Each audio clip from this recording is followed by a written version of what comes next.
from the creators of Relevant Magazine. This is the Relevant Podcast. Every time you move in my mind.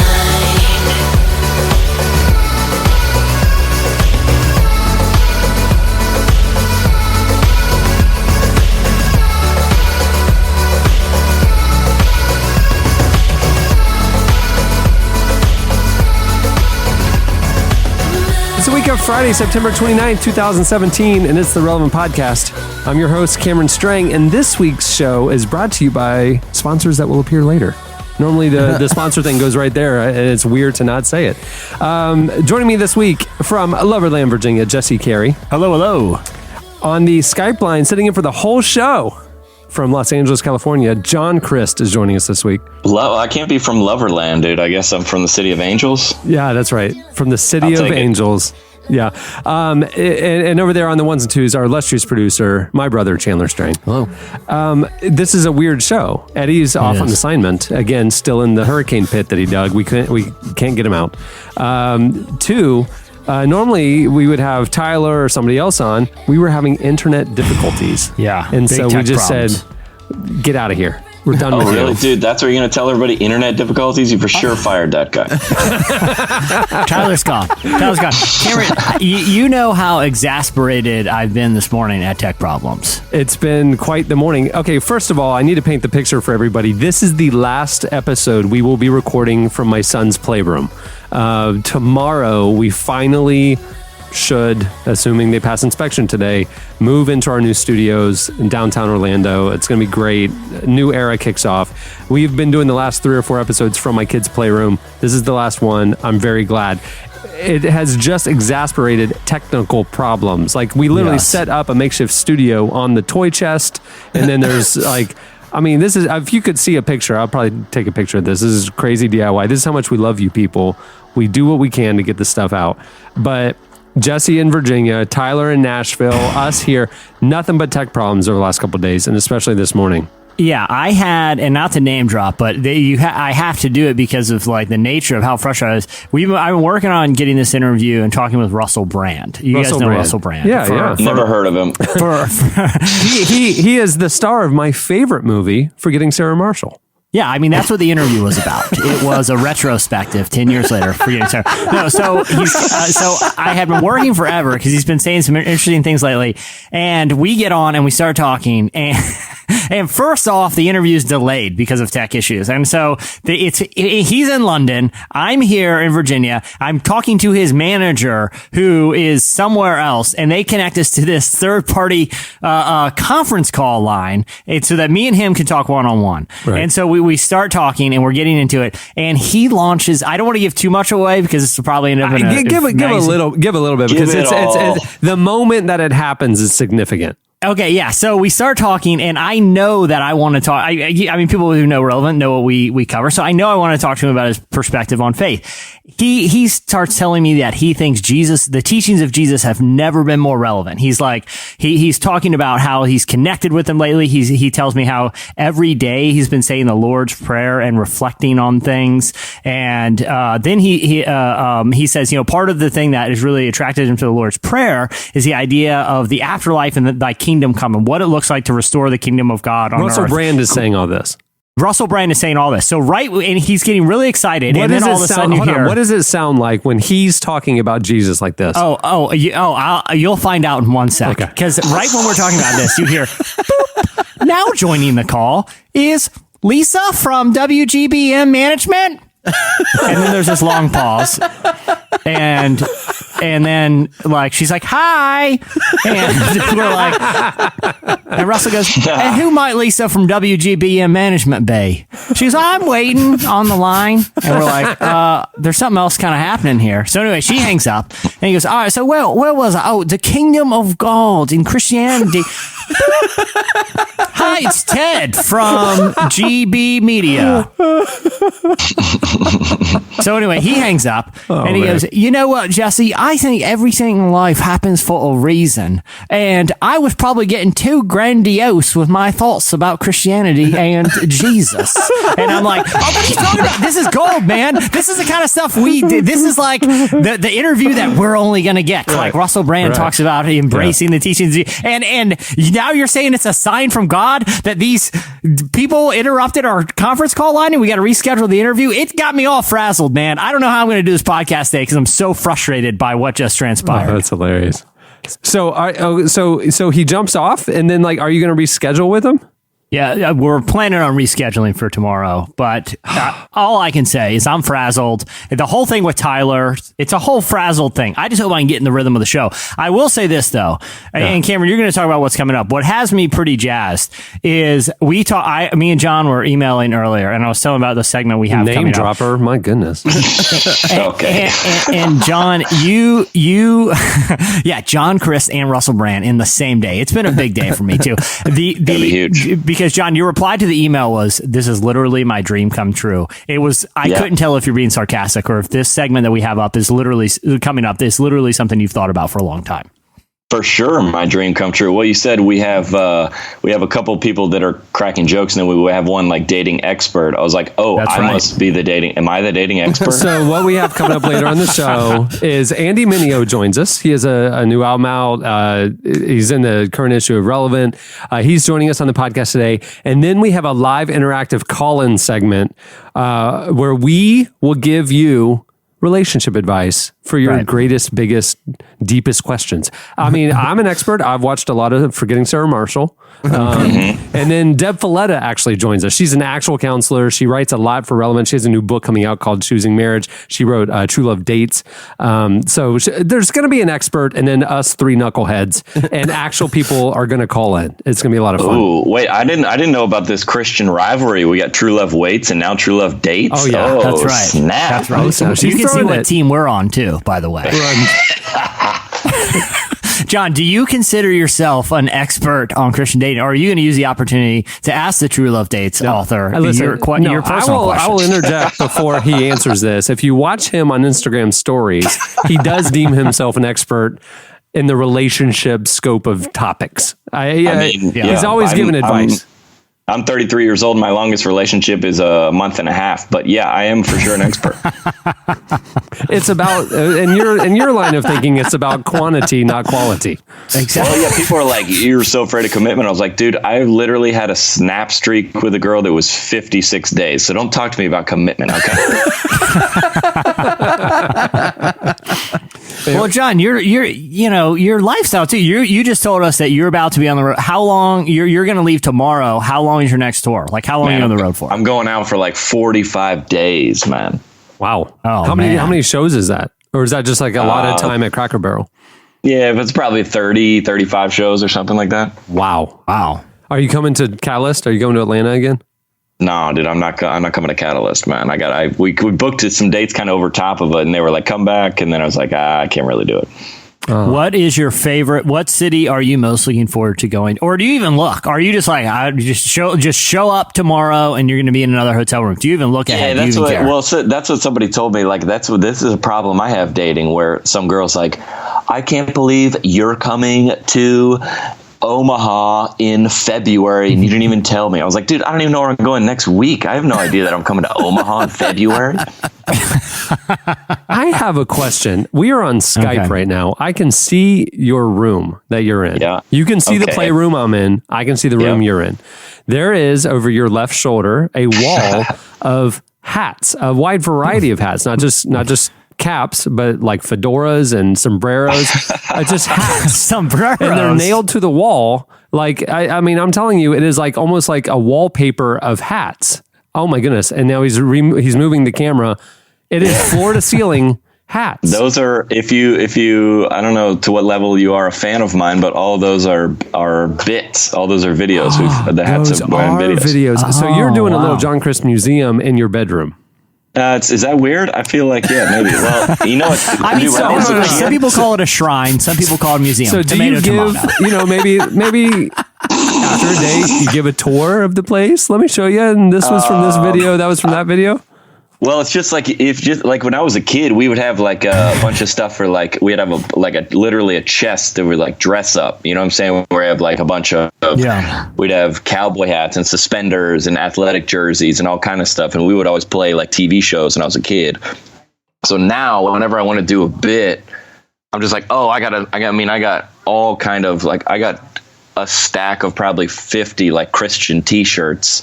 Yeah, I mean, I don't know what do you want me to do with them? Like all these these are the Instagrams and stuff that have like been popular. Should I just throw them away? I mean, I don't know. John, I have a question about your Christian t-shirt collection. Yes, sir. Okay. So did you, when you purchased them, when you came to acquire these Christian t-shirts, like a breadcrumb and fish, the classic, variety of the Jesus Christ or the original, the classic, Coca-Cola classic, the borderline trademark violation, Christian t-shirts. Yeah, borderline. Yeah. Overtly. I'll say this: God's law transcends trademark law. I've always said that. I've always said that's that. In the message. Yeah, Eugene Peterson told me that. So here's my question. Here's my question about that, John. When you bought those, did you have the video in mind, or when you see a Christian t-shirt, you're like, are they like reverse engineered? Like this t-shirt, because I found this t-shirt, I got to make a video with it. Yeah, they're probably. I see the t-shirts first, but I wouldn't say people usually at this point send them to me. But if I do buy one, I make sure I deduct that from my tithe, just so it's kind of like it's all going to the same spot. I mean, you're supporting a Christian company at that point. Yeah, you guys are. I like that you guys are laughing right now, but we're going to be standing next to each other in heaven, and a guy's going to tap me on the shoulder. He's like, "Hey, the only reson I'm here right now is because I saw your T-shirt, so I just want to say thanks." But yeah, no, keep laughing, guys. Keep laughing. I saw that Mountain Dew. I caught you. I was an atheist. I hated God. Then I saw you wear a T-shirt with a mock Mountain Dew logo that said "Do the Jew," and I thought that's a little problematic and possibly anti-Semitic. But you know what? I'm going to rethink some of my life choices. Yeah. You're going to meet that guy in heaven. Speaking of t-shirts, our t-shirts must be a thing for you, because over your right shoulder, I see a clothing rack of hung t-shirts that are organized in such a way it looks like a gradiated spectrum or rainbow, where all the olive t-shirts are together and then they transition to another shade. Are you OCD? Because number one, I didn't think my dirty laundry is going to be put out like this on the podcast. You were just like, I was like, hey, it's like just audio, right? You're like, yeah, we just need video, like just randomly, and then I'm just getting destroyed. It's like Cribs. It's like Christian Cribs. Yeah, I am like super OCD. Like I can't do anything until everything's vacuumed and cleaned up and organized, dude. Yeah. Well, that's interesting. John, I can't help but notice behind you, I'm assuming those are O'Doul's non-alcoholic beer bottles that you have back there. Oh, please, dude. No. Oh, man. All right. Well, moving the show along, it's time for our look back at what happened this week in culture and entertainment. It's time for In Case You Missed It. This week, Jordan Sparks snuck a subtle biblical message into her Monday Night Football performance. So following a weekend of protests and demonstrations by NFL players who knelt, held up a fist, or linked arms during the national anthem to raise awareness about racial injustice, Sparks opened the Cowboys-Cardinals game. And when the camera zoomed in on her, it showed on the hand that was holding the microphone, she had a verse reference written on it, Proverbs 31, 8 and 9.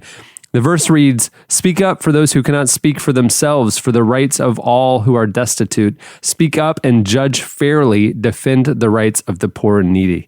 So there you go. That was what kind of liberal book did that come from? What lamestream media outlet wrote that?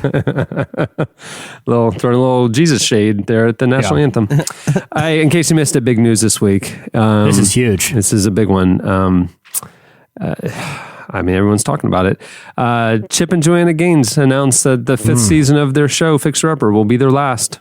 It came out last night on their Facebook page. In a statement, they explained, while we are confident that this is the right choice for us, it has for sure not been an easy one to come to terms with. We would be foolish to think we can go and fire on all cylinders and never stop to pause. Our family is healthy and our marriage has honestly never been stronger. This has nothing to do with a fraudulent skincare line or anything else you'll inevitably read. This is just us recognizing that we need to catch our breath for a moment. Our plan is to take this time to shore up and strengthen the spots that are weak, rest the places that are tired, and give lots of love and attention to both our family and our businesses. There you go. Can I say one interesting thing about that statement? If he hadn't have thrown in the fraudulent skincare thing, I would have never assumed that. I know. That's true. Like, what? Like, I would have just thought, like, it's like, oh, well, now I'm Googling a Chip and Joe fraudulent skincare line. Yeah. It's like, if you just wouldn't have said that, no one would have thought that was the reason. Now it's all I'm thinking about. They got in deep. This has nothing to do with Chip streaking outside of a Burger King. It's nothing to do with that. Okay. I wish, honestly, I'm proud of them for doing this. I mean, it really did catch a lot of people off guard. But we have Chip in the next issue of Relevant in November, and we just had the interview recently, but before this news came out, and he was already talking about the show in the past tense, and we didn't catch it. But now we see. Oh, yeah. We're reading the interview totally differently, knowing what he knew then. It's really fascinating. I'm proud of him. I wish more pastors would do this. I mean, how many people, especially in the ministry, who are out in front and they're having to give, go, they flame out, they burn out, their families fall apart. I mean, I'm proud of them. For me, I went on a sabbatical over the years. I mean, this is restorative and it's important, and I wish more leaders or people who are out in front would do it. I'm proud of them. Good for them. I think what I'm just concerned about you a little bit, Cameron, that what circles are you running in that this is everything people are talking about? I watch a lot of HGTV.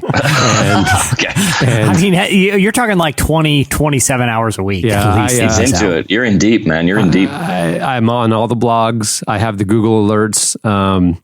It's all anybody's talking about right now is Chip. You know what Chip and I JoJo. regret about our Chip Gaines interview, because I was actually rereading it this morning because we're getting ready to send the mag out, and he says a lot of interesting things about work-life balance and some things that now in context is like, oh wow, I really regret I didn't ask him about a fraudulent skincare line because my curiosity is piqued. Very piqued. And you know what? If they had, like, I'm such a big fan of the show. I'm a big shiplap guy. Anyone who knows me knows that. I would buy skincare products from them, fraudulent or not. 100%. I'm understanding now, hindsight's 2020. I've looked at Chip, watching on HDTV, a 4K screen. I've thought that guy's probably using fraudulent skincare. That does not seem right. It doesn't seem like a good complexion. You know what I'm saying?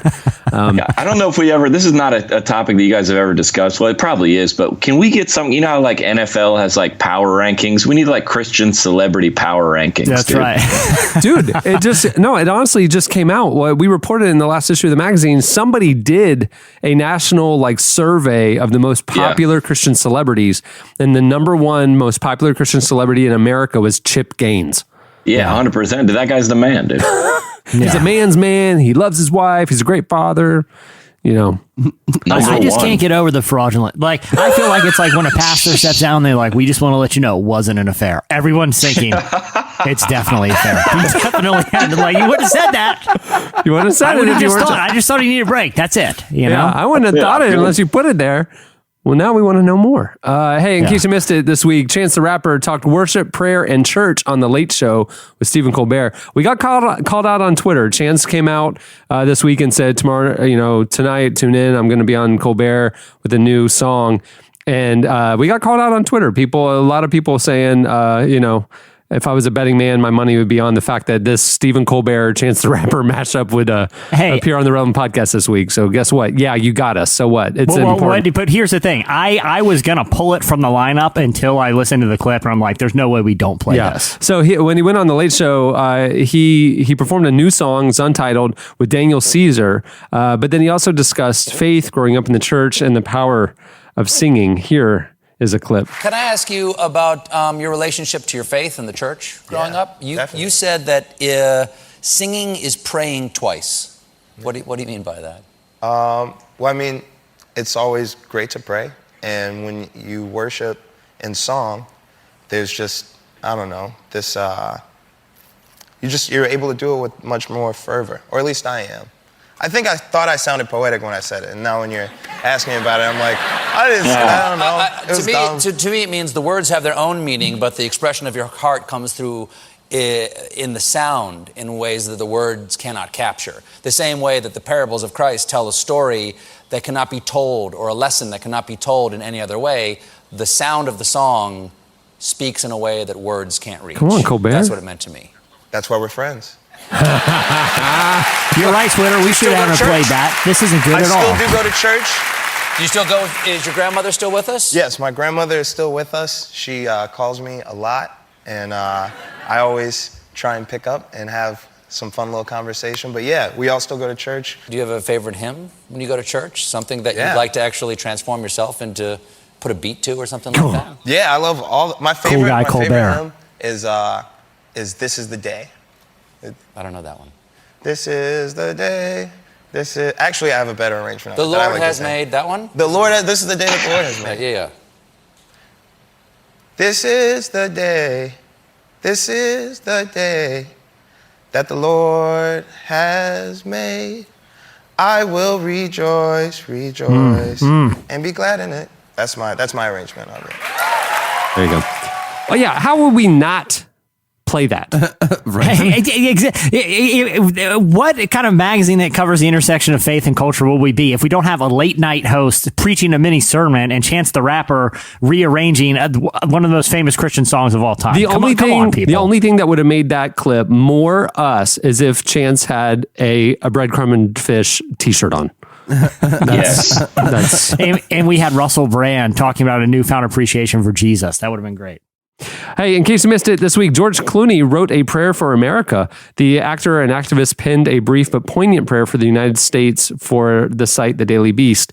It read, I pray for my country. I pray that we can find more that unites us than divides us. I pray that our nation's leaders want to do the same. I pray that young children like Tamir Rice can feel safe in their own neighborhood. I pray for all of our children. I pray for our police and our first responders. I pray for the men and women of the armed services. I pray that dissent will always be protected in this great country. I pray for a more perfect union. And when I pray, I kneel. What the prayer doesn't say is that he's praying to Buddha. But, other than that, it would really clarify things if a celebrity of his caliber, when he posts a prayer like this, in the image is wearing a Christian t-shirt, just so we know, who he's praying to. I got a t-shirt out here. It's the Warner Brothers logo, and it says, if you see the devil, warn a brother. No. Oh my gosh. Oh, God. That's great. Please tell me you own that. I for sure own it. Hey, this week, in case you missed it, Chris Stapleton and Justin Timberlake performed an incredible live version of Sometimes I Cry. So during JT, that's what I call him, his headlining set of the Pilgrimage Music and Cultural Festival on Saturday night, Chris Stapleton joined him on stage for an extended guest appearance, which culminated with the duo both showing off their range on the bluesy anthem. Here is a clip.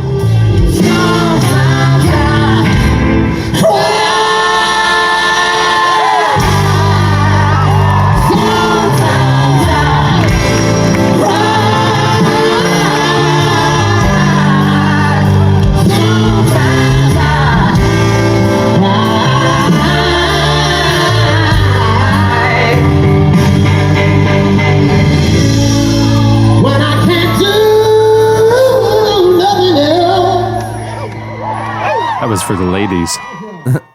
Yeah, that's just getting ready for the segment later. Just getting those, those romantic thoughts. That's going to be my advice to every girl. Just play that song. Just go to a JT concert. I bought, like, when he was on his last tour, the 2020 tour, tickets went on sale, and I got the Amex pre-sale opportunity, and so I snatched up 2 really good tickets, and the show was like 9 months away, and I was like, I don't have anybody to take, but maybe in the next 9 months I'll have somebody I could take, right? Surely, if I have a year to get a date lined up. A year to get a date lined up, and I got good JT tickets. Who would say no to that? 2 days before the show, I had to sell them on StubHub. So I made $1,800 on StubHub on those 2 tickets. So wow, what? It was like, yeah. Wait, my only question is, you wouldn't go to this by yourself? That or $1,800? Nah, I'm You good. for sure go by That is yourself. so much. I'm blown away by that. I know. It was great. That's crazy. I was very happy at my loneliness. Yeah, well, that was a great investment. Because think about it. If I had somebody to take, I wouldn't have made the Been out $1,800. Yeah. But listen, you got to think about this dilemma. Like, if you a girl was like, "Hey, I could go," and then you got the $1,800 offer. You're like, "Is this girl worth?" Right, that's what I'm saying. Yeah, that's a tough situation. I sat at home and was happy. I mean, I was good. I watched a little You're like- HGTV. I was like, "This is a good If night." someone's going to offer you like 900, you'd be like, "Yeah, the girl's worth." I mean, let's do the math here. Yeah. You know what I'm saying? But 1,800. Yeah. John, but in your scenario, you said you would have definitely gone. Like, I'm not saying that you would have had a problem lining up a date, but what I'm saying is, if you're in Cameron's scenario, you didn't have a date. The show night comes and you really want to go. You said that you would go. So here's my question for you. Do you go and do you just enjoy the luxury of having 2 seats to yourself? Or do you scalp one out on the sidewalk and probably get haggling with someone, knowing that awkwardly you're going to be standing next to that very person for the entire evening? Which scenario do you take? Yeah, because there's always like the bargain outside in the street is always like, well, like I'm poor, like I can't really afford it. I'm this, and then you're sitting next to him. This guy's like crushing beers. Like, wait, I thought you said you only had $100. You've already spent $300 in alcohol. This is that I don't get now. Yeah. So one way it's awkward that you make a lot of money, but it's going to be weird because or it's you're the guy who was like jacking up the price on him. Like, Right. look, buddy, Yeah. I can sell it. Any person walking down the street would love to go to the concert. So either way, it's going to be an awkward night for you. Or like I said, you just eat the cost and enjoy the luxury. It's like sitting on a plane when no one else is in your row at the concert. You can stretch out. You can lay down if I mean, you want to. that's a lot of money, but I will tell you that one time I was working in Vegas for I was 3 weeks. And then I was off one night and the Celine Dion concert, and I was like, secretly, I would love to. And I went, and I went by myself. And of course, my buddy's like, dude, what are you doing? I was like, I'm watching the game. Like, you don't obviously tell anybody that's what you're doing. Yeah, no, of course not. But I went by myself, and I'm not exaggerating this at all. It felt like it was just me and her in there. That's honestly why I didn't want to go to the JT concert by myself. I didn't want to feel like it was just me and JT, and I knew that would happen. And I do have a date tonight. Thank you very much. His name's Justin Timberlake, and we're gonna have a lovely evening. So just don't worry about it. I got my Dude the Jew shirt on. It's gonna be great. The lives are gonna be changed tonight. It's a whole thing. People in the section will for sure be looking at camera like, is that guy crying right now by himself? Yeah, I didn't want to be the guy with the empty seat and just kind of wearing my nice shoes and just like a nice night out. I didn't want to be that guy. And so I threw him on you could have StubHub. just done it like the whole time. You were like the people around you like she's on the way. She had to like work late. She's coming. Like she's not. And then I got stood up, and then they're all sad about me. I don't want to be that guy. Then maybe you leave, go to a different section. That's what I would do. You still gotta have some dignity. You need to leave before the end of the concert, or else you're gonna look bad. Sure. So. You guys have it all. See, that's a little foreshadowing of the relationship advice segment that'll be coming up later on the show today. All right, well, that'll do it for In Case You Missed It. Stay tuned. Up next, Slices. Come over here, sit next to me. You can see where things go naturally. Just say the word and I'll part the sea. Just come over here and sit next to me. Take you high. You're listening to Foster the People with their new song, Sit Next to Me. I've tried that line. Doesn't work. At the beginning of the podcast, you heard Slow Magic with the song Mind featuring Kate Boy. This week's Slices segment is brought to you by Tracker. I literally use Tracker every day. We're all looking for something, whether it's love or purpose or unforgettable experiences. But for most of us, we're just looking for our keys. And with Tracker Pixel, you never have to worry about losing your things again. Tracker Pixels are these little things that you can like attach to your wallet or your keychain or your cat's collar via Bluetooth, and the Tracker app, you can find your stuff. There's like a 90 decibel alert that, will help you find it in seconds. Literally, while we've been working here from the house, I've had to use my Tracker to find my keys and wallet multiple times. So the entire staff can vouch for how effective they are. Right now, Tracker is offering Relevant Podcast listeners a special offer. You can go to thetracker.com and enter promo code RELEVANT to get 20% off any order. That's thetracker.com, promo code RELEVANT, and it's TRACKR.com, promo code RELEVANT. Can you put those on a LaCroix or no? It's like a little fob, and it has like a string attached now, so you can just like stick it in your wallet, but it can clip onto your keychain. So I don't know that you'd want to like stick it to a LaCroix, although you can get some two-sided tape, I guess. Yeah, I would stick it to the bottom one. If I see someone taking a sip, I blast them with 90 decibels. See how they like that? Get your own refreshing, crisp. It's kind of like a whoopee cushion. A little prank action. You're just blasting 90 decibel alerts. Hey, as look, people an take unopened LaCroix right there. I'll just help myself. Boop. It's like when you see $100 bill on the ground, you're like that. I don't trust that. I'm not touching that. All right, it's time for slices. What do you have, Jesse? All right, so I've been fascinated by a story that's kind of made its way through the sports world for a while, but it's having sort of a pop culture crossover moment. Of course, I'm talking about the increasingly popular belief that the world is flat and that we don't live on a sphere, that is a global conspiracy to brainwash people, and that we live on a flat earth. We had Kyrie Irving for now the Celtics. This week he backtracked on that. I think he's Kyrie Irving. Kyrie Irving. We had Sammy Watkins this week came out as a flat earth truther. He's the receiver for the Los Angeles Rams. Didn't Shaq come out as a flat earther during the playoffs? I think he took it back, though. Oh, did he took it back. Him and Kyrie both have kind of walked it back after they've seen the criticism, but they seemed pretty for real at the time. Either way, there's a flat Earth society of people that talk about this online, and we've mentioned it before, but it took a big leap this week when rapper B.O.B., who is a hardcore scientist. flat Earth. Oh, yeah, okay. Scientist. He's a hardcore scientist. So he's actually gotten to some high-profile disputes with Neil deGrasse Tyson about this. He actually he released a Neil deGrasse Tyson diss track, which is the dorkiest diss track of all time. Are you being serious? This is the news? This is for real? No, that's not the news. Oh, I thought you were you were making a joke. Just no, then. he actually released a Neil deGrasse Tyson diss track. What? I don't know about Chip and Joanna Gaines quitting their show, but I know about the diss track. Oh, that's funny. Yeah. So the news the news is that B.O.B. is so tired of people giving him a hard time, of having to diss Neil deGrasse Tyson, of trying to expose this conspiracy, that he's taken the leap, that he has launched a GoFundMe campaign in an effort to raise $1 million to launch, quote, multiple satellites that he will put into space with cameras on them so that he can prove that the Earth is flat. Now, from what I understand, I don't know exactly how he arrived at the price tag of $1 million. I thought it would be more to launch multiple satellites into space, but apparently it was somewhat arbitrary. But GoFundMe has, after some people raised concerns about this, has actually suspended his campaign. They suspended the campaign, even though they admitted it didn't violate any of their terms of use. So they're basically making up the terms of use to stop B.O.B.'s campaign.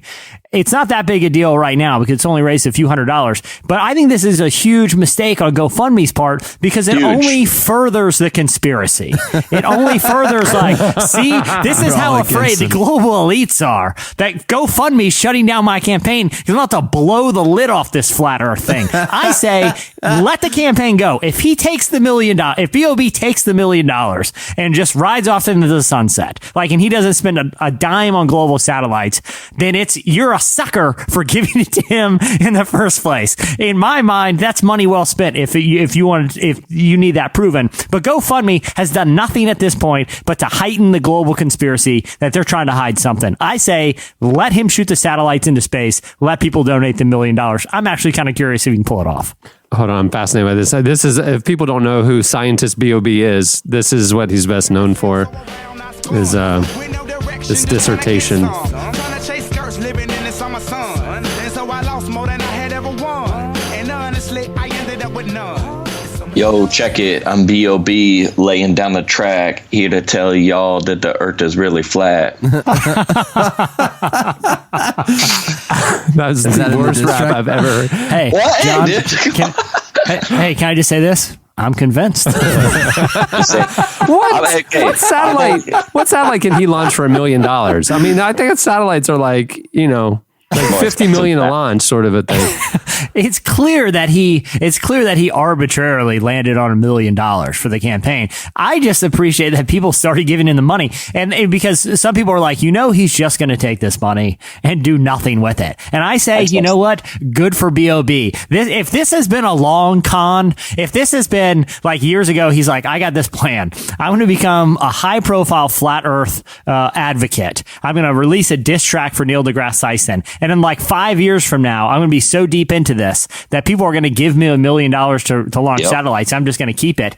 Good for him. It's a brilliant long con, and I respect him for it. Go on GoFundMe and look at all the terrible things like coffee bean roasting, like whatever terrible ideas people have. That is by far the best thing on GoFundMe. I promise you. Is it? Isn't that the site where everybody who like wants to start a nonprofit or they want missions trips funded and stuff, they go on there too? GoFundMe is the one that you can take whatever is given to you. Like you don't have to hit your mark in order to get the money. Oh, really? Yeah. That's why people use it as opposed to Kickstarter. Right. Oh, that's because he ain't making that if money. You're telling me that for the same $100, I can pre-order like a useless product, like a hoodie that has Bluetooth speakers built into the hood or whatever kind of garbage you see out there, or I can get B.O.B. $100 closer to his flat Earth satellites. It's a clear decision. I'm going B.O.B. here. Yeah, I think just to bring John's joke that you stepped all over home, this was definitely the forum for Chip Gaines's downfall with the fraudulent skincare line. His GoFundMe efforts. Hey, John, do you have a slice today? We're down a man, so you got to bring a double Whopper here. Wait, I don't know. I got a slice. It's from my own Instagram, though. It's news, though. It's news. Good. Bring it. You're breaking it, is what I'm hearing. Okay. Yes. All right. So we had I scroll Instagram a lot, and I see Cameron. You could probably help me with this, and the other guys. I don't know what your relationship status is. So, and you're taking a photo with your significant other. Say it's a girlfriend, a date, a wife. The guy is traditionally taller. He has his arm on her shoulder, right? Okay. It's been about 5 years since I've taken one of those. I don't know. I forget. Okay. Well, you see these all the time. And the woman, it goes arm around the waist of the guy, and then she has her opposite hand that she doesn't know what to do with. And I've seen it increasingly on social media where she would place the hand on the guy's like chest or like abdomen. Have you seen this move? Yeah, it's the solar plex move. Right in the middle. Right in the middle is where I see it sometimes. Yes. Okay. So I was just curious about this. I polled everybody, and I've said, hey, what is the deal with this? Like, what is the move here with the hand on the chest? Is it like he's mine? Is it like possession? Well, all right. So that was my first guess. I said it was a possessive type thing. Yeah. Like ladies hands off, me hands on. Yeah, like this is my man. Yeah. And that's what I first guessed. And then the second guess was that it was something like to show off a ring or like a pedicure or something like that, or a manicure. Manicure. Right? I think that pedicures are on the other appendages. Yeah, those are on the. I don't know which one's which, but neither of those is actually true. Does anybody have a guess as to why women do that? John, I'm gonna just call you right there. A man who goes to see Celine Dion by himself knows the difference between a pedicure and a manicure. I'm sorry. And I will say this. Fair. Okay, that's fair. Yeah. I will say this. I think it is a manicure thing, because I saw when Joanna Gaines launched this fraudulent skincare line, a lot of pictures with her hand prominently on Chip's. A lot of blotchy hand shots that she did. Clearly it irritated her skin. Skincare. Well, there was a close up before and after. Yeah. So we saw that. Oh, okay. What is that? What is the answer? The answer is neither A nor B. It's actually C, where a woman would position herself differently to appear to be thinner. Oh, like sideways. Yes. Ah. Oh, the profile. So why can't? But why does she have to put the hand Well, this is another question for the segment coming up later. But, Yeah. but why does that hand have to be elevated? Why can't she just have it on her side and still stand sideways? Because like she's standing. No, that sounds like a prom pose or something like that. Yeah, that's true. It does sound like a prom pose. But you never know where to go because it gets too high up on the chest, or is it you can't go like stomach because like, he's not expecting, right?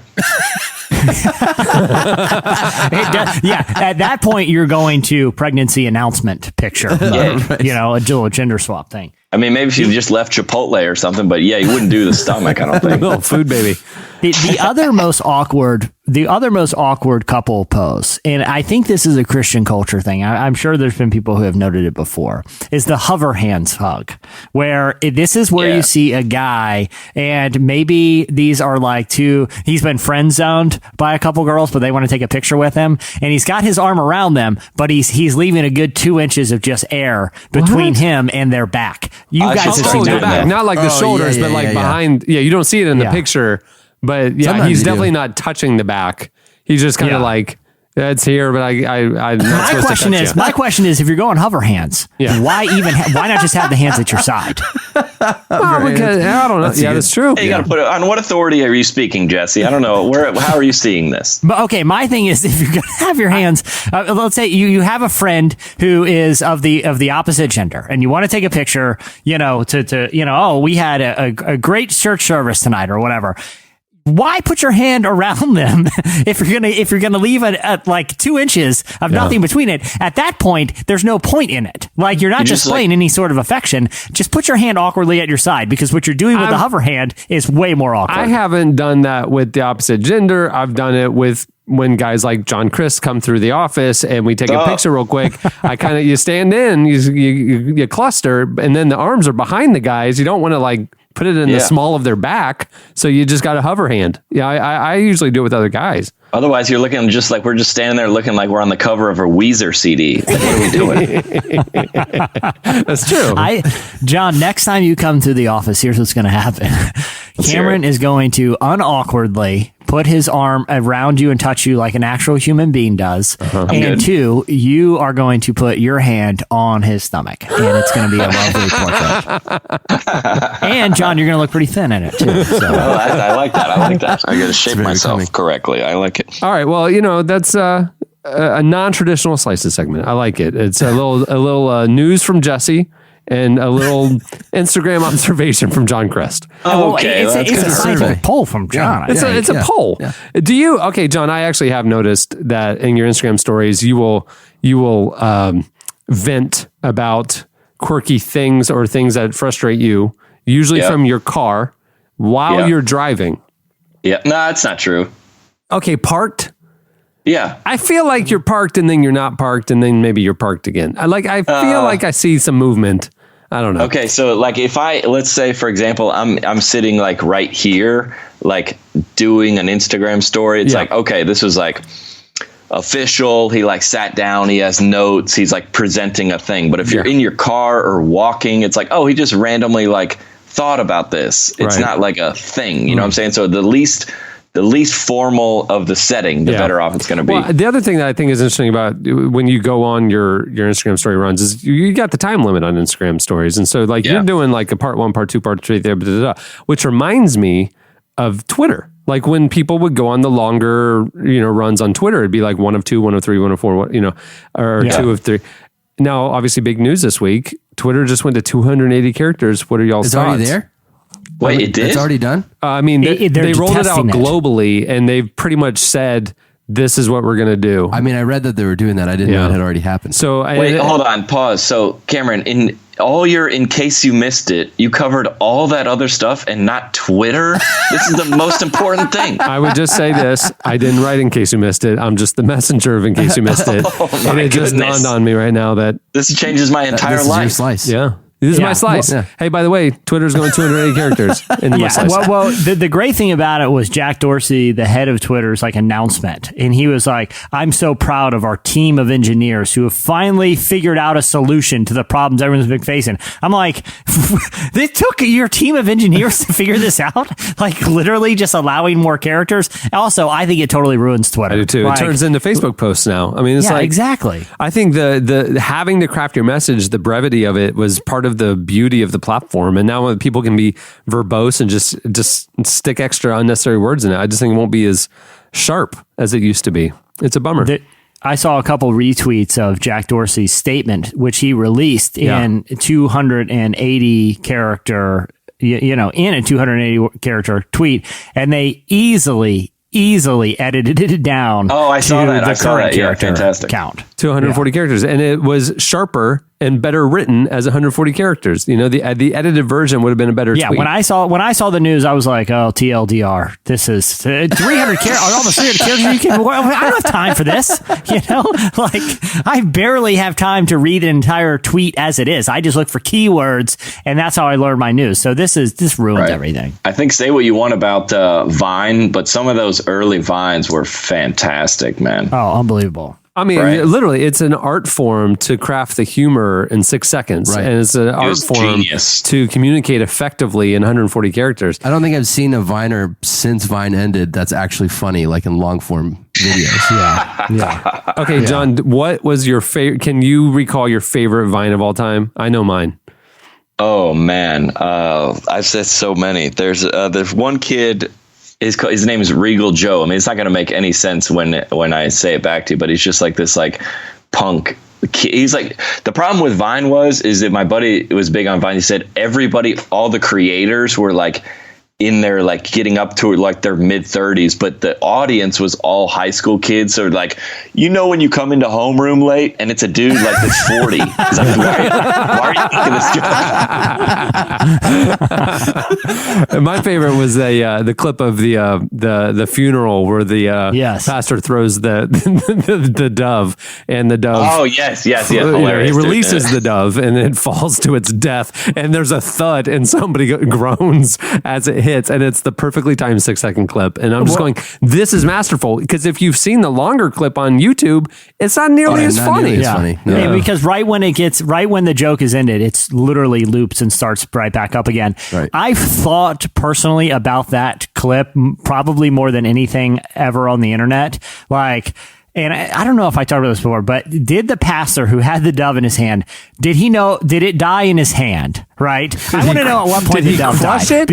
When he picked it out of the box, was it kind of already limp? Or did he pick it up and he's like, okay, I got one move here. Yeah. I got one move. I'm going to, because he launches that dove. He throws it as high as he can. Because I think in his mind he knows the dove is dead. You think so? And in his mind, if I throw it high enough, no one's going to notice. I'm going to throw the dove into the clouds. I think it was alive when he picked it up. He was talking. He's holding it in his hands. He's a little nervous because it's a live animal. He squeezes a little too hard. He doesn't realize how hard he squeezes, but he's going to launch it to kind of give it that boost. It's almost like when you got to pop a clutch in your car to start your car. I think he thinks is that if I throw it far enough, it'll spread the wings and it's going to click back into shape. You know what I mean? I think he was popping the clutch on the bird. The bird fell to its death. Oh, no. I think for sure he knew something. He's like, this thing is not moving. It's not twitching as much as it was a minute ago. Yeah. Because I would imagine at the beginning when he picked it up, he's like, I got to hold this thing's wings in so it doesn't fly away. But then he might have gone, the pastor goes a couple minutes over. Right. That's right.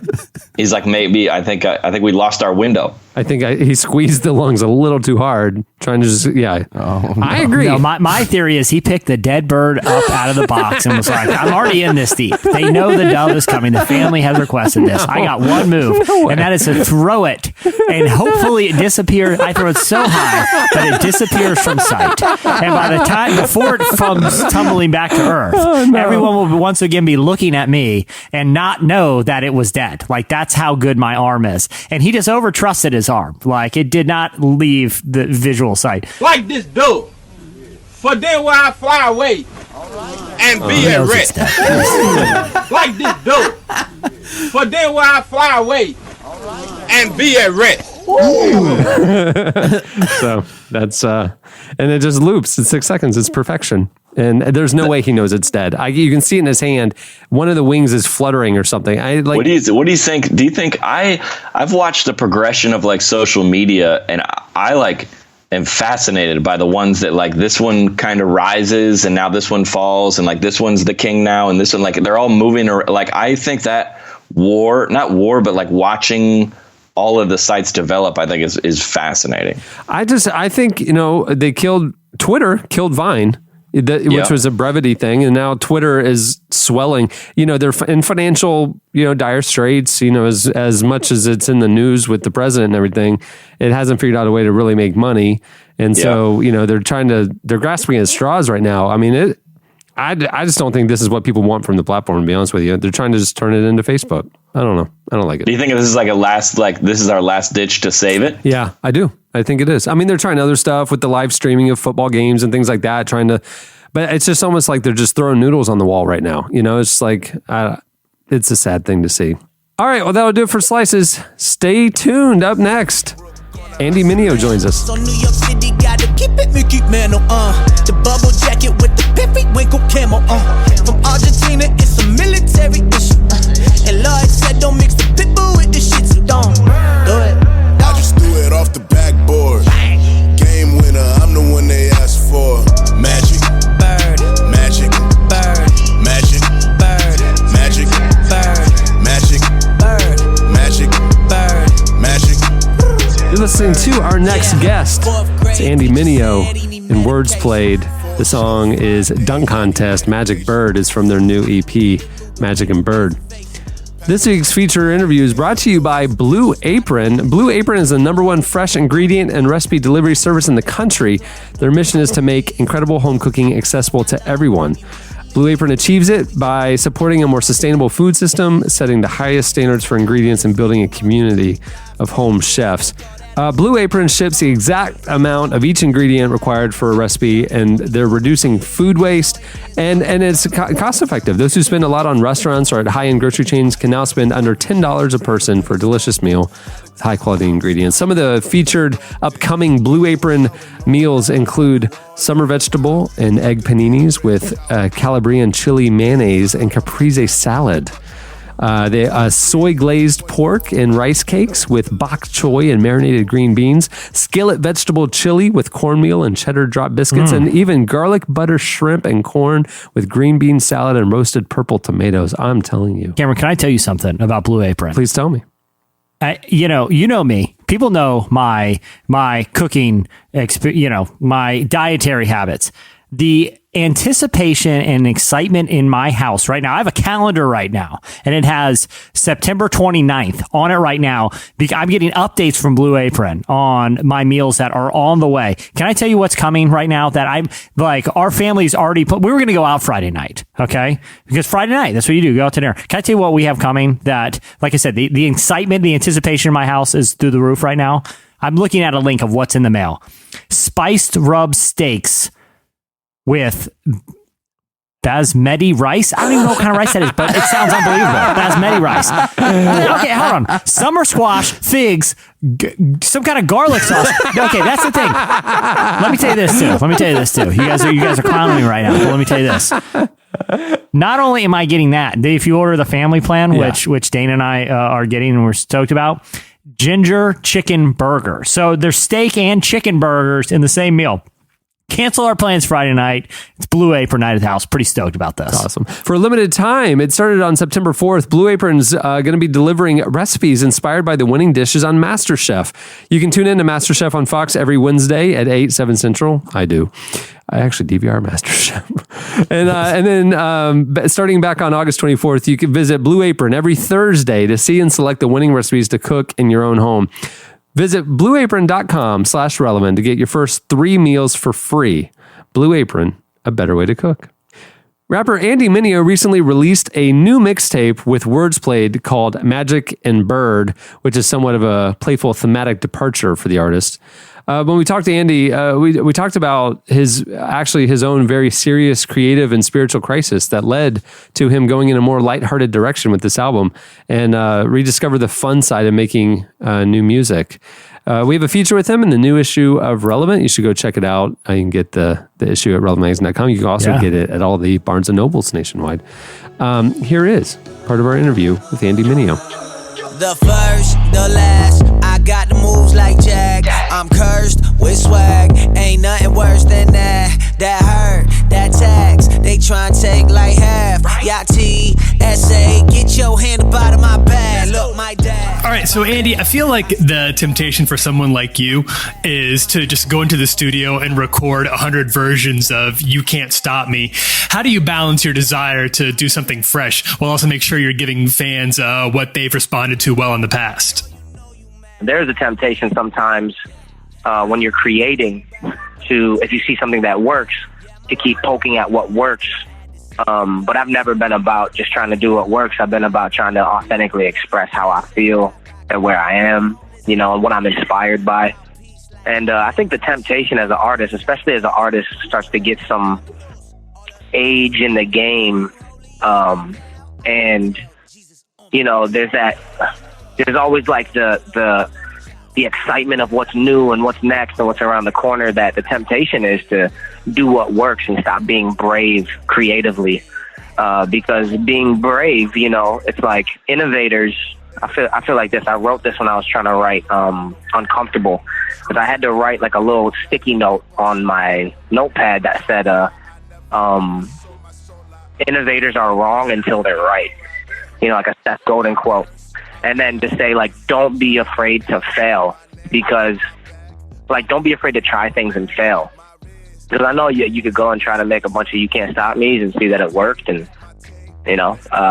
but I don't want to lose that creative edge for me. So there's been a lot of pressure around creating music for me lately, is to, like, live up to the hype, to live up to the expectations. So that's a real internal wrestle I have. So actually, this Magic and Bird project was literally a creative and fun outlet for me in the middle of making my actual album. So last year I started working on my new album. I went out to the Pacific Northwest and rented some Airbnbs out in the Bainbridge Island in Seattle. Just this beautiful island with great coffee and great view and scenery. And we rented a house for a week with lots of natural light and everything that I like. And we started cooking, and we got some really great songs done. Some of the best songs I've ever made in my life. And it was originally going to be an EP. And I came back to the label, and I showed the label, and the label was like, man, you should just make this an album, So then I was like, all right. So I started to go back to work, and I started to get stuck creatively because the pressure to make you drop an EP, you drop a mixtape, there's no pressure, you're just having fun. But you drop an album and you think about the budget that the label puts behind and the expectation for everything to perform well, and is it going to be a better body of work than the last body of work, and blah, blah, blah, blah. So I started freaking myself out. Will I be able to live up to everything? And if this record doesn't go well, am I going to, just a lot of that struggling with finding my identity and my worth inside of my art. And so, my team started to notice that. And we tried to get back to making the creative process as fun as possible and as free as possible, because that's actually where my best stuff happens, And so we brought this idea to the table, which was like, what if we sidelined the album for a moment and we just took a few weeks to work on something really fun and creatively, like, exciting to me. So my buddy Dell, who's part of my creative team for Minor League, he brought this idea to the table of me and John. When we get together and we get in the studio, words played, we just have so much fun hanging out and have such a chemistry that he was like, I got this idea. What if you and John did a short EP and you guys go back and forth and, you make all those fun turn-up records that you just that come natural to you and you have fun making. And we make a really great low-skip playlist for people to just work out, play basketball to, have fun to. And you get to spend, a couple weeks hanging out with one of your best friends and some producers. And so we just died laughing over the concept. We loved it. All the, John Wordsplayed is a very talented comedian. And when we get together, we start clowning and start joking, and we shoot these really funny, skits and videos together. And so the opportunity to do that seemed so enticing to me. I was like, man, let's just give it a try, really low risk. And it just basically was a project of me and my friends getting together for 3 weeks in Atlanta and making some just trash, turn up music. It's just great. So much fun. What time is it? Game time. What time is it? Game time. What time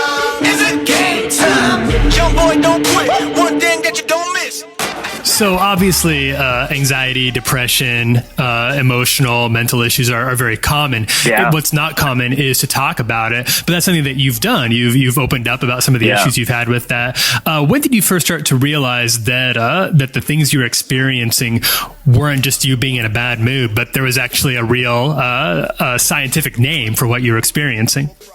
Well, you know, I don't think anybody would look at me and ever say like, oh, that guy deals with anxiety or, you know, little seasons and bouts of depression just because I'm so easygoing and confident and fun. So it was actually, you know, it was a surprise to me that I was feeling it as heavy as I was for the first time in my life. So basically what was happening was it was in the cold of winter. You know, in New York, it gets dark at like 4 p.m., like pitch black dark in the winter. And so, you know, it feels like there's no daylight. And I'm like the first thing I do in the morning, I wake up and I open the windows as far as I can and I try to get as much sunlight. I love natural light. You know, that's like my zone. And so it's super dark and kind of gloomy and depressing in New York for like you know, 3/4 of the day. I got a tour coming up. I've been working on music and it's just not coming out as great as I wanted it to be.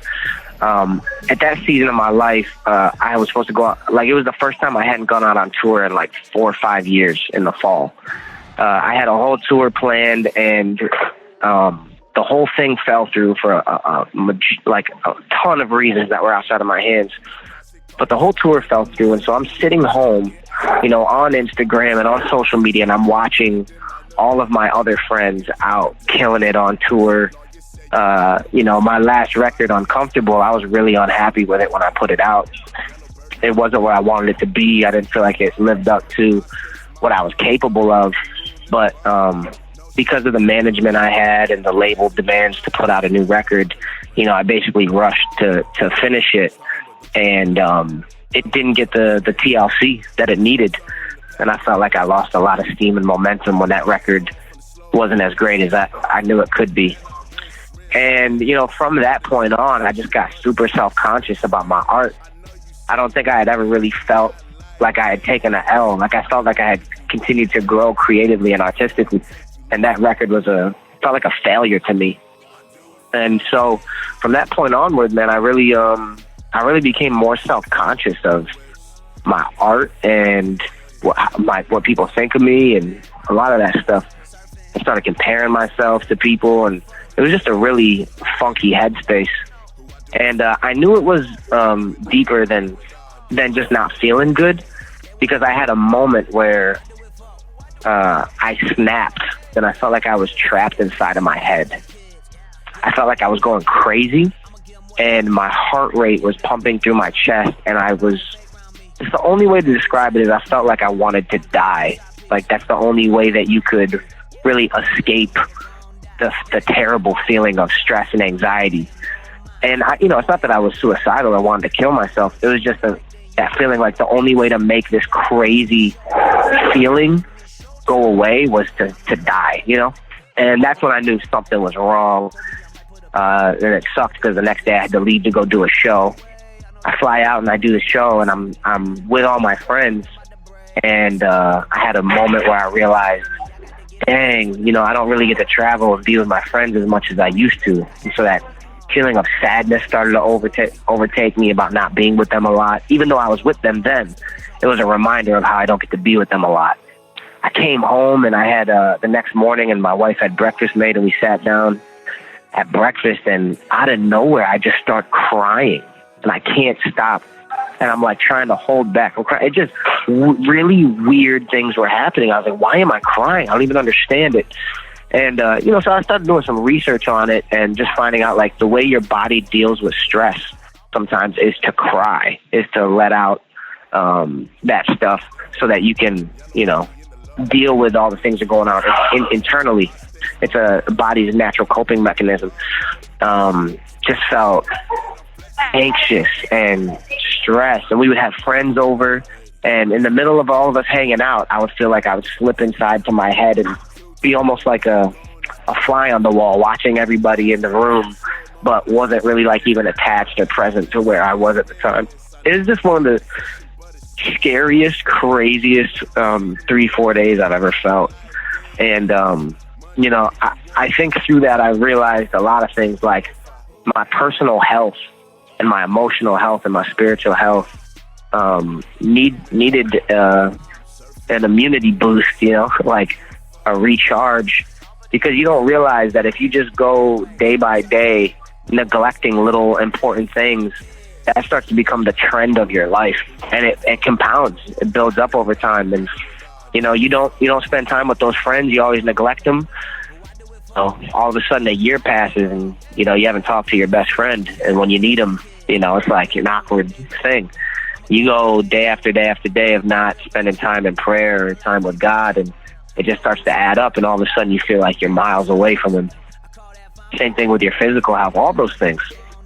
And I just realized, man, I can't live in a way that neglects people or myself or God anymore in the pursuit of this career or this thing I'm trying to do. I'm in the pocket like Brady. Magic and bird like the 80s. Kobe, I might put up 80. Look on these Jesus can save me. I know the way. Look, ain't nothing to say to me. I'm about to break. Somebody come pray for me. I got this great in me. I got to get it, cause that's what I'm made to be. I cannot focus, man. I got the ADD. I'm getting bigger. Just look how she played at me. Don't get lost in the sauce. Take that from a veteran. Like a doorbell when the Spanish home is on everything. That was Andy Mineo. Go check out his new album, Magic and Bird. Stay tuned. Up next, Expert Advice with Deb Fileta.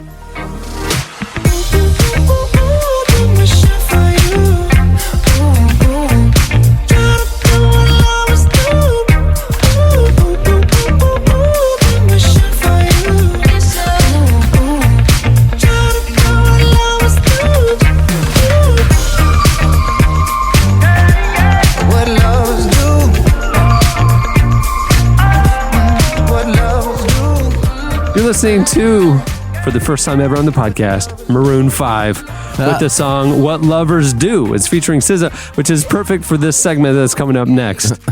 Hey, are you hiring? Do you know where to post your job to find the best candidates? Finding great talent can be tough, believe me, I know. Look who he's stuck with. People that are eating him out of house and home. He's got to do a podcast with me every week. I mean, if anyone knows how tough it is to find good people, I've been working for Cameron for 12 years. He hasn't been able to find a replacement for me. It's tough out there, people. Thankfully, with ZipRecruiter, you can post your job to more than 100 job sites with just one click. And then their powerful technology efficiently matches the right people to your job better than anyone else. That's why ZipRecruiter is different. Unlike other job sites, ZipRecruiter doesn't depend on candidates finding you. It finds them. And in fact, 80% of employers who post a job on ZipRecruiter get a quality candidate through the site in just 24 hours. And I can vouch for that. I've posted positions on ZipRecruiter, and dozens of candidates that are a good fit immediately show up. Find out today why ZipRecruiter has been used by businesses of all sizes to find the most qualified job candidates with immediate results. And right now, relevant podcast listeners can post jobs on ZipRecruiter for free. That's right, free. Just go to ZipRecruiter.com/relevant. That's ZipRecruiter.com/relevant. One more time to try it for free. Go to ZipRecruiter.com/relevant. So we're starting a new segment this week. We have grand plans for it. It's called Expert Advice, and we're going to ask smart people to come on the show and answer your pressing questions on a variety of topics and issues. This week, author, blogger, speaker, and licensed professional counselor Deb Fileta joins us, along with blogging at truelovedates.com. She's also a popular contributor at relevantmagazine.com and the author of the upcoming book, Choosing Marriage. Welcome to the show, Deb. Thanks, guys. It's good to be here. So we had grand plans for this segment, and we told everybody at the beginning of the show that live call-in interactive segment. You guys were tweeting us your relationship questions, and we handpicked a few of you to come onto the show. And a little behind the curtain, like we were bemoaning earlier in the recording, more tech issues. The line that killed off Tyler Huckabee also killed off all the call-in people. This is what happens when you try to record out of a kid's playroom. So we are doing the second best thing.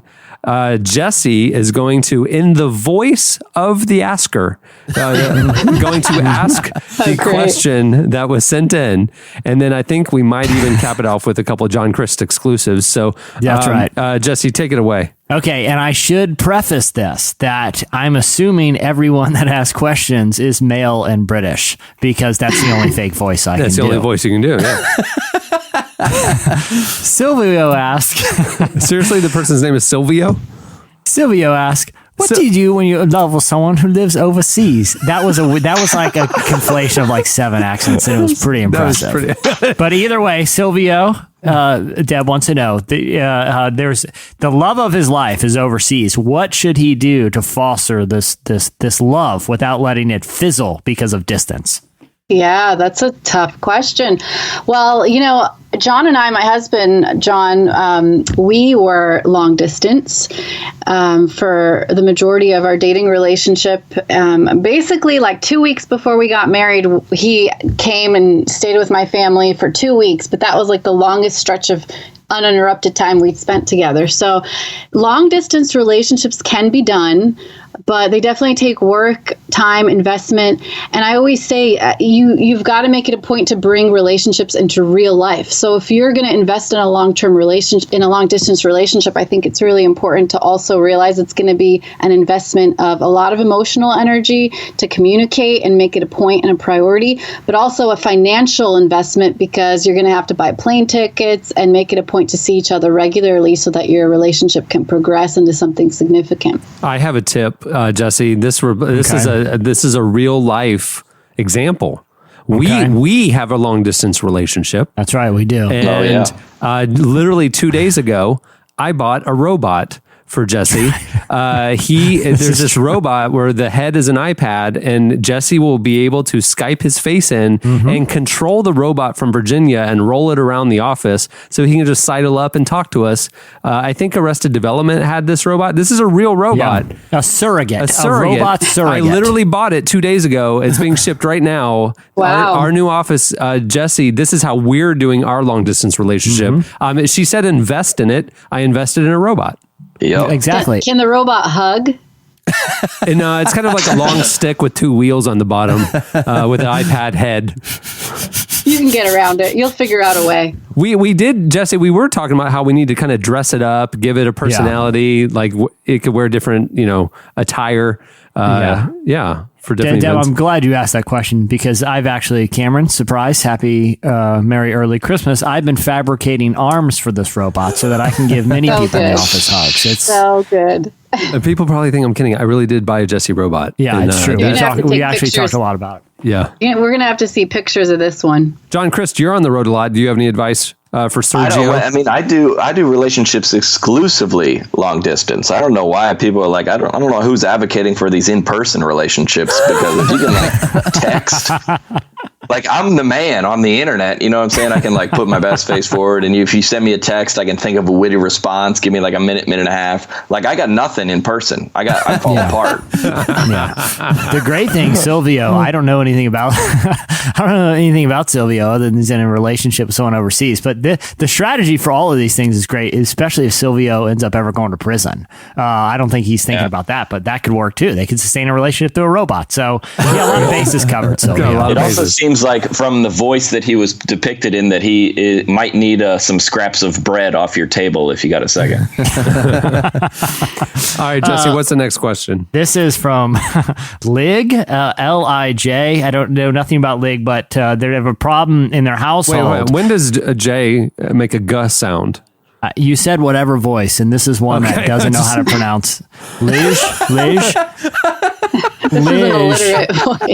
In the Lish household, they can't decide what TV show. It's a husband and wife who can't decide how to get the other one to watch the TV shows they want to watch. So how do you come up with a compromise? Because on the surface, this sounds like a very superficial problem. But the couples these days spend a lot of time hanging out watching TV together. If one of them isn't enjoying the show, that's a lot of real miserable hours. Deb, what's your advice for trying to come up with some sort of compromise where they can talk each other into watching shows that the other one wants to watch? That's good. And you know, it's funny. The truth is, in marriage, a lot of times it's the little things, not the big things, that end up causing rifts and end up like causing issues and tension. It's like the day-to-day things. And so on the surface, it seems a little silly or superficial, but this could actually be an issue. And the thing is, when you go into marriage, you have two different personalities, two different tastes, two different interests, two different lifestyles. And a lot of times you're taking these two different people and turning them into one. And that can be tricky. So when it comes to something like this, I would just advocate for the simple preschool rule of taking turns and use it as an opportunity to get to know your partner and get to know them better and figure out the things that they like. I think you should always make it a goal to start to enjoy what your partner, what your spouse enjoys, and start integrating those things into your life, you know? And my husband and I do that on a regular basis. Like, there's some movies that I'm just like, no, this is not for me. Yeah. And same with him with the things I like to watch, but we've learned a lot about each other along the way.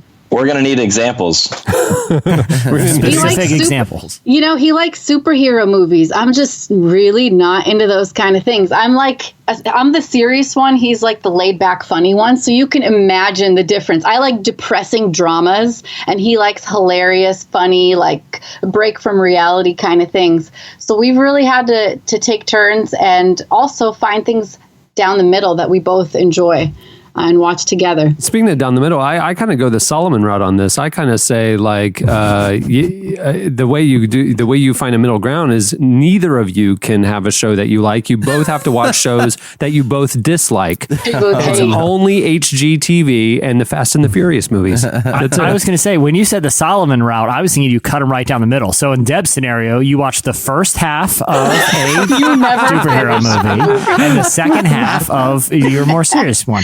I'm kind of freaking out a little bit here because I feel like all of my advice is the exact opposite of hers, and I think that's why I'm single. We can call this segment "Choose Your Own Advice," and then they can just choose whichever advice they want to take. Last week I had an Instagram story because I play softball, and I go, guys, you gotta stop bringing your girl to intramural softball or like rec league church. Like she does. Like I play golf a lot, and sometimes a guy will bring his wife or girlfriend. He's like, she doesn't. It's 4.5 hours. She doesn't want to be there. It's not. And I see these women are like, I don't want to be here. So I just say, just go do your thing alone, and then you can come back and talk about it together. But that's probably terrible advice. You're saying go have your own experiences to give yourself something to talk about when you're together. That's what you're saying. That's like if my girlfriend is like, hey, do you want to come to like brunch and like me and my girlfriends? You can't talk or eat, but just watch us. You're like, no. This is why you're good at long distance relationships, John. Exactly. Just tweet. Yeah. I'll say the other piece of advice I wouldn't give is because I've experienced too many times in another setting, which is, don't fall into the temptation of like both pull up a laptop, put earbuds in, sit next to each other and watch different shows, because inevitably what happens is what happens on an airplane. As soon as you turn something on, you're way more interested in what your seatmate is watching, and it's instant regret. Like, I've never should have watched this movie. Whatever they're watching looks really great, and you can't switch it over to what they're watching because that's just awkward, because then they knew that you've been watching them. So, Deb, I think your advice is the way to go. I think it is too. All right, what's the next question, Jesse? Okay, so Ben, this is a real serious dilemma.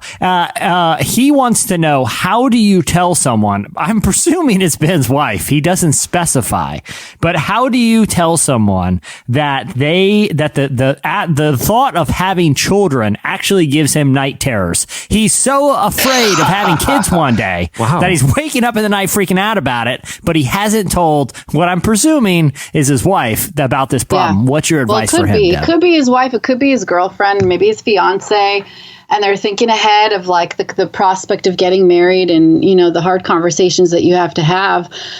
It's a bummer because a lot of times in the Christian culture, I think we are just wired to get married, and there's so many hard conversations that we're not having along the way that we need to have. because no one's even telling us that these are hard topics that come up. So like, let's say in this situation, this is coming up post-marriage, like this is a good conversation to have before you get married. Make sure you're on the same page when it comes to having kids.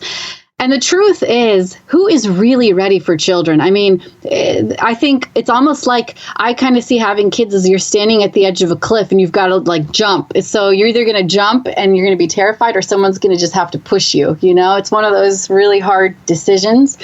And I think for a guy like him, this is something that, whatever deep-seated fears that he's struggling with, we don't know what his background, his family of origin issues. Maybe this is something that I would recommend working with a professional counselor and seeing if there's some deep-seated issues behind this.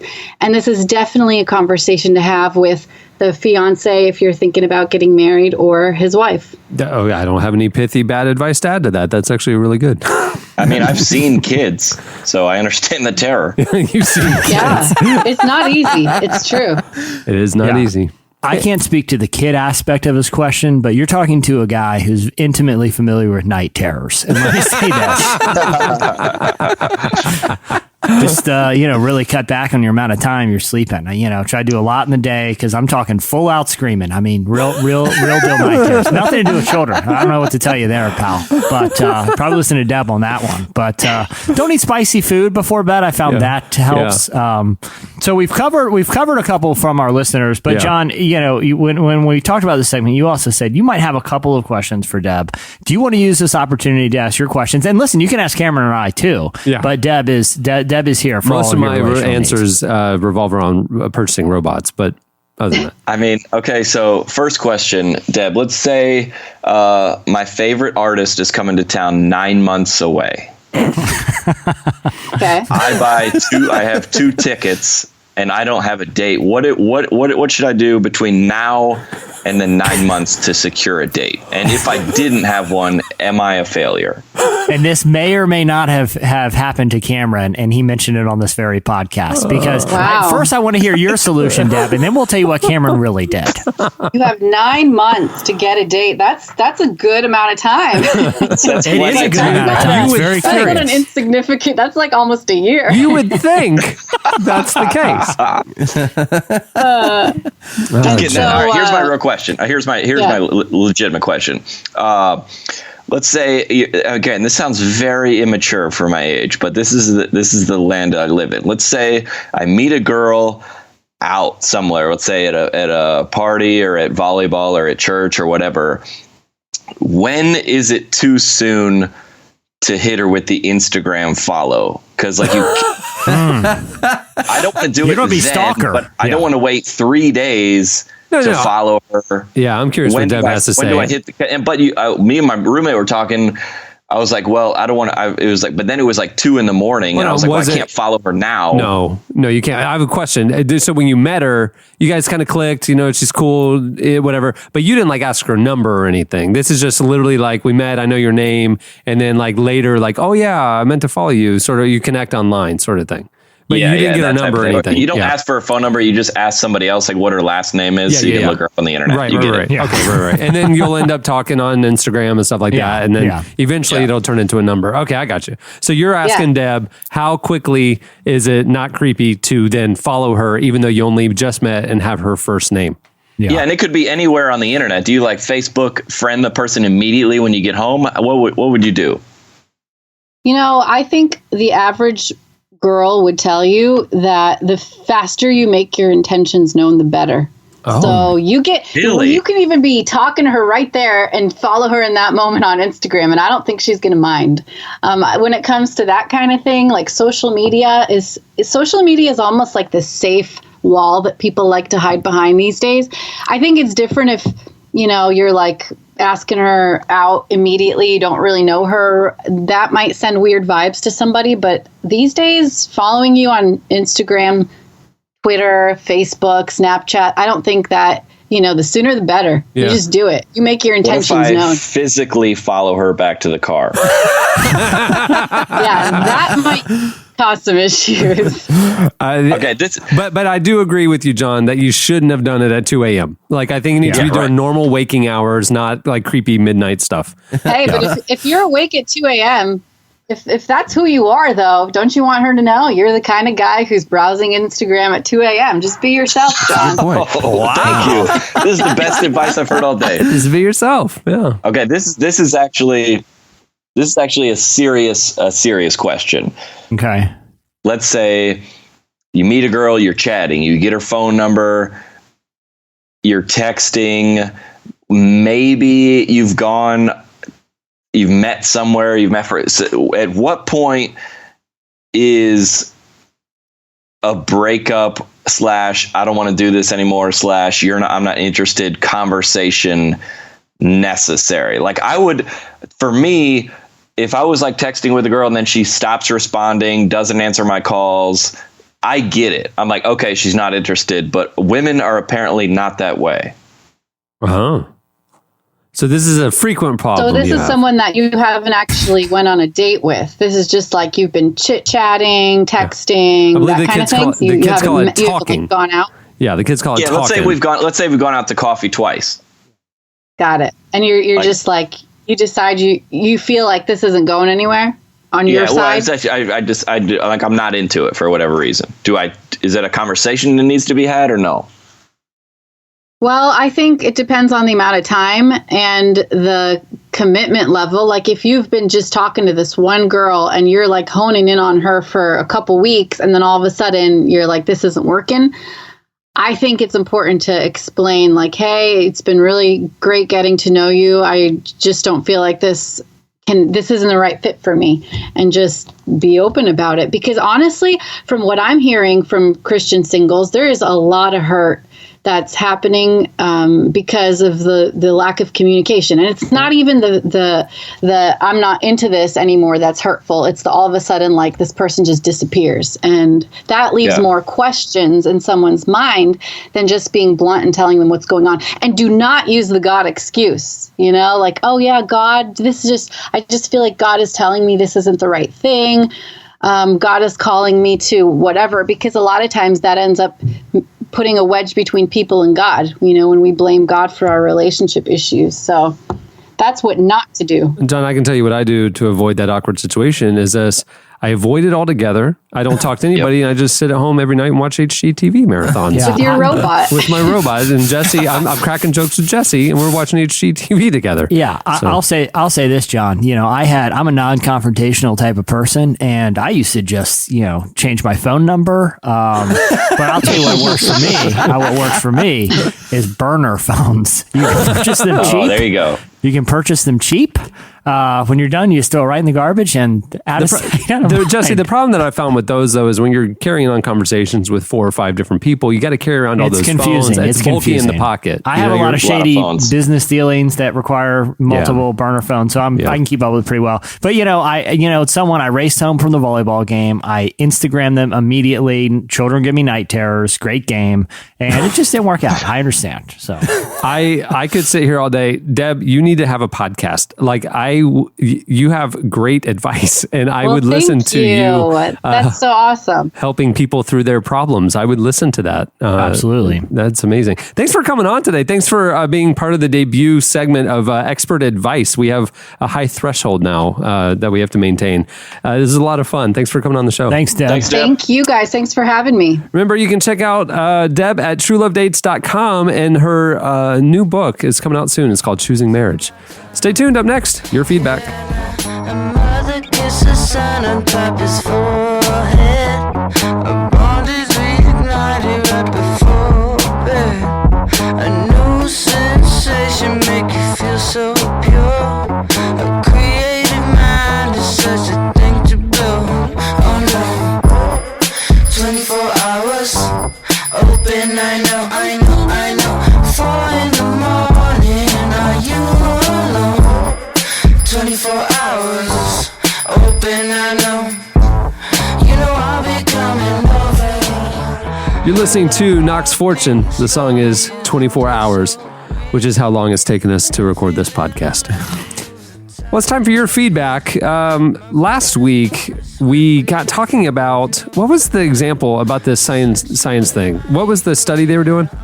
Yeah, so it was Nobel Prize awards for science experiments that figure out just preposterous no, things. the ignoble awards. That's right. It was the opposite of the Nobel Prize. It was all the random actual scientific experiments that scientists have committed time and money to, solving questions that really nobody had. So we asked you for the question of the week last week, what other trivial questions should scientists tackle next? You guys hit us up on Twitter at Relevant Podcast. You also posted on the podcast episode page at relevantmagazine.com. Here are a few of our favorites. Lindsay asked, can a 2-year-old photosynthesize? Because based on their hatred of food and sleep, there is no way that they can have that much energy. I think she might have like a cool superhero kid on her hand here. It's a cool superhero kid. Funny. We've talked about this before with the whole Sinbad Genie movie. Right. Chuck wants to know the whole Bernstein Bears thing. John, you're familiar with Bernstein Bears, right? Get out of here, of course. Okay, how do you spell Bernstein? It's particularly the last 5 letters of that word. I thought it was Berenstein, and it's Stein. It's actually A-N, but everyone's collective A-I-N. Yeah, A-I-N. So it's actually the Berenstain Bears. Yeah. But everyone has this collective false memory that it's spelled with an E-I-N. So a user wants scientists to break that one. I think that's, those are the type of things that keep me up at night, because there's no way. It's okay. Also this, John, have you ever seen a genie movie that starred Sinbad? I know the one you're talking about. I never seen it. No. What are you talking about? Like the Kazam one or whatever? What was it called? Here's the thing. That movie never existed. Yeah. Aladdin. That it's a collective false memory. Sinbad has never made a genie movie, even though there are like thousands of people on the internet that have insist that they have seen this movie, that it came around the same time as Shaq's movie. So this person wants a scientist to figure out this collective false memory thing. Obviously I think something fishy's going on. Multiple conspiracies at one time. This is like Mythbusters. Yeah, exactly. It's a totally Mythbusters thing. And finally, Cameron, we got a lot of feedback about the Spirit Bear discussion. Oh my gosh, I feel so bad for Derek Webb. I haven't spoken to Derek Webb. I haven't either. Well, he hasn't spoken to me intentionally, I'm sure. John, last week on the show, Derek was on, and he has a new single. It's his first single in 5 years, and it was the song is "The Spirit Bears the Curse." And as I was trying to intro his segment, talked hilarious. for 15 minutes about the punctuation. The Spirit Bears, the curse is it's a soundtrack for a movie about these terrifying Care Bear-like creatures that are now ghost spirit bears that haunt Nashville. And it's the origin story, the Spirit Bears, the curse. And Derek, anyway, it went on for quite a while, and Twitter would latched onto it. So I felt really bad for Derek. Why is he complaining? That's a blockbuster. His song could be the soundtrack. Yeah, I know. That's what I was saying. We gave him a whole franchise right there. And anyway, I feel bad because I don't even know if Derek listened to the show, and it looks, if you look on Twitter, it looks like we were making fun of him, and we were not making fun of him. But I feel bad. But Derek has blocked us, and so if somebody could get word to Derek Webb for us that we were not making fun of him, that would be really great. Yeah. Okay. PC Walker says, I think science is still trying to figure out how to fold a fitted sheet. I'm going to figure this one out for you. Just ball it up and throw it in the hamper. Jam it in the back of the closet, because you can't fold a fitted sheet. I watched a YouTube video once about it. It is possible because I saw it happen like magic on the video. Cannot replicate it to save my life. I can watch a Gordon Ramsay video on how to cook a perfect steak in 5 minutes and replicate it. I cannot replicate this fitted sheet thing. I'm watching it step by step, pausing it. I can't do it. I agree with you, Jesse. I got a very simple question. Why would you? I have one bed, and I take it off and I wash it and put it back. Why would you ever fold a fitted sheet? A lot of people will have another set while they take it off and then they do laundry for a couple of days, they would put the clean one on and then just Fake next news, week dude. rotate it back. Fake news. Yeah, I agree. I'm going to blow both of your minds right now. I don't even use sheets, okay? The mattress is fabric, okay? I'm not sleeping on a sandpaper mattress. It's no big deal. Everyone just needs to get over the sheet thing. Okay, well, that'll do it for last week's feedback. There's actually quite a bit more if you go check out the website. It's time for this week's Editorial question of the week. Hey. Well, clearly, piggybacking on the Ask the Expert Deb Fileta segment where she brought such great advice, and John talking about ghosting on all these girls that he texts with. Okay, that's we thought we would want to know. Coffees. Hey, John, hey, dude talk here. 2 coffee dates, you're fine, dude. They'll get the loud and clear. Message sent loud and clear. We want to know your most memorable / horrible breakup stories. Like, for example, were you ever like in a texting relationship with a Christian celebrity and then it was going well and then all of a sudden he changed his number and you don't know what you did? That kind of stuff. That's what we want to know. That kind of stuff.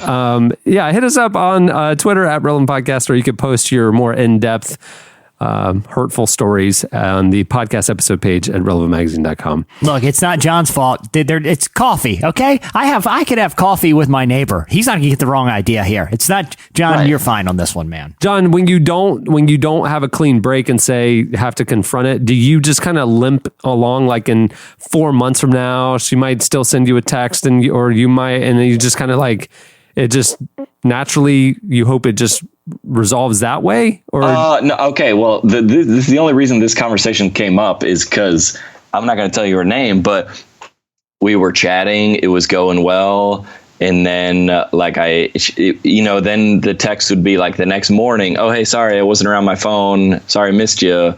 Then it was getting delayed, and then I called her, and then I left a voicemail, and then no response, and so for me, I was like, I am picking up these signals here. I get what's happening. You're not interested. I've made my side clear.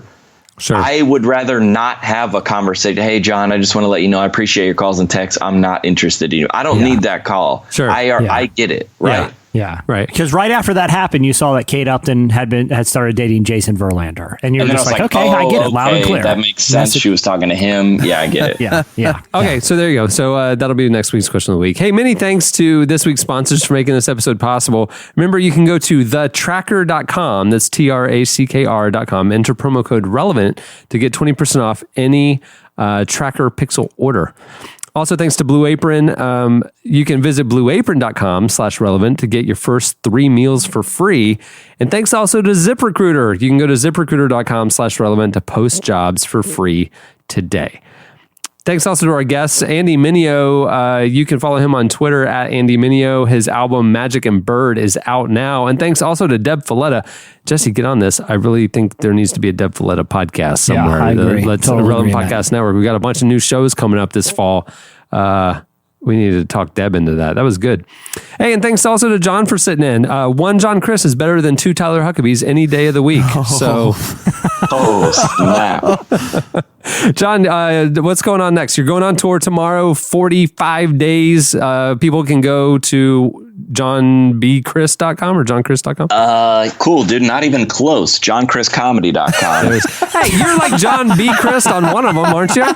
Yeah, I think on all the social media, I'm John B. Crist. There, you got it. Yeah, not even close. No. JohnChristComedy.com. I think we got out of all the dates, about maybe 4/5 of them, almost all of them are sold out. We still have Sugarland, Longview, Texas, Bentonville, Arkansas, Washington, D.C., Coleman, Alabama, and Louisville, Kentucky. So if you're in any of those cities, we'd love to see you. Wow. And all that is Bentonville to D.C. I mean, you're going the whole gamut here. I was like, hey, where are the Christians? We're going there. Well, it ain't D.C. That's why you're not sold out. Oh, yeah, good point. They're like, yeah, we're good with this. Yeah. All right, well, go check out JohnChristComedy.com for all the info. On that note, we'll wrap it up. I'm Cameron Strang. I'm Chandler String. I'm Jesse Carey. I'm John Crist. We'll see you next week. Hopefully from our new studios, no tech problems.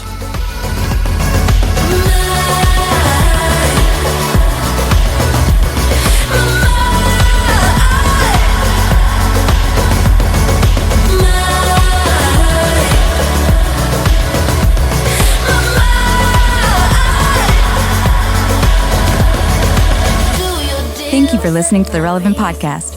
If you like what you heard, be sure to leave us a review on iTunes. Check out other shows from the Relevant Podcast Network in the podcast section at relevantmagazine.com. And while you're there, browse exclusive podcast merchandise at our online store. Make sure to subscribe to Relevant Magazine. Info is available at relevantmagazine.com/subscribe. Travel through my system, hit you right. Every time you move in my mind. Every time you move in my mind.